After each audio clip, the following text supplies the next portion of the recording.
महाकवि सुशीला के समग्र काव्यखंड से मैं एक कविता पढ़ रहा हूँ, जिसके संपादक डॉक्टर पवित्र कुमार शर्मा हैं और उसे रवीना प्रकाशन दिल्ली ने प्रकाशित किया है। आइए आपको कविता के बारे में सुना रहा हूँ। कविता का शीर्षक है कुंडली की राशि। रेलवे प्लेटफॉर्म की सड़कती भीड़ में मैं बराबर आने जाने वाली सीढ़ियों की ओर ताक रहा था, माँ, बहन और भाभी को। रेलवे प्लेटफॉर्म की सड़कती भीड़ में मैं बराबर आने जाने वाली सीढ़ियों की ओर ताक रहा था, माँ, बहन, भाभी को। मैं अकेला धृतराष्ट्र की तरह जन्मांध था। मैं अकेला धृतराष्ट्र की तरह जन्मांध था। निर्विकार रूप में सिमट कर आँखों की पुतलियाँ भरी पसलियों में उदास चमक भरने लगी थी। मुझे दुख है कि तुम चहलकदमी करते हुए माँ, बहन, भाभी के आगे आए और वातावरण को झंझोर रख दिया, जबकि तुम वो काम अलादीन के चिराग की भांति करना चाहते थे। मैंने नहीं किया। आदिम जंगली सभ्यता पर शायद तुम्हें ज्ञात नहीं हो गया, और शायद तुम्हें ज्ञात हो गया होता कि मेरी अतड़ियों से रक्त का पूर्णतः शोषण नहीं हुआ है, क्योंकि मेरा अकेलापन उस समय तक जवान हो चुका था, इसलिए किसी जमात से बढ़कर साथ नहीं दिया। तुमने बेवजह रेल की पटरियों का धड़ाधड़ शोर कब होता जा रहा था।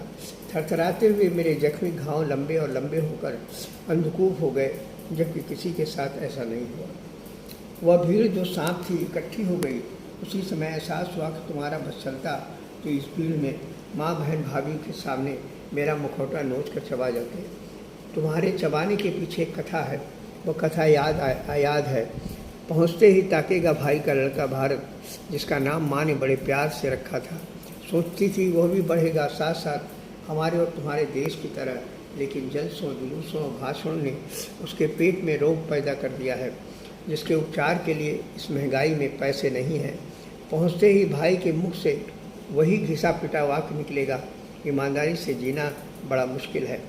और तुम्हारे गूंगे, बहरे, अंधे और सर्वात के मेरे भतीजे की बीमारी के बाद भी ताकती आँखों से चपाती को नहीं जाने देना चाहते।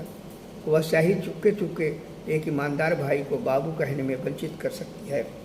गुमसुम उदास चेहरा मेरे सीने से चिपक गया है। मेरी माँ भारत को ही अपना भारत कहते हुए कई मूर्तियों को स्थापित कर चुकी है।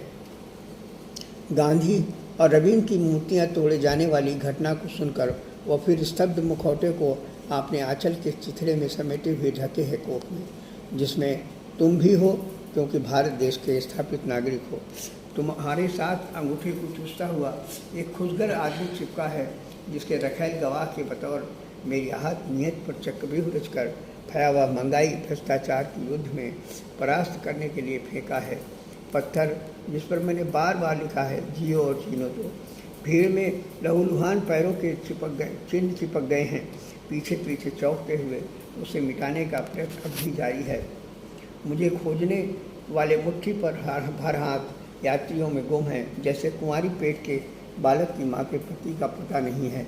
तुम्हारे पसीने की गंध से आदिम दम तोड़ने वाली सभ्यता अकेले सूरज के चेहरे को बांध कर फिर से पसरे संदर्भों के प्रति खामोश है।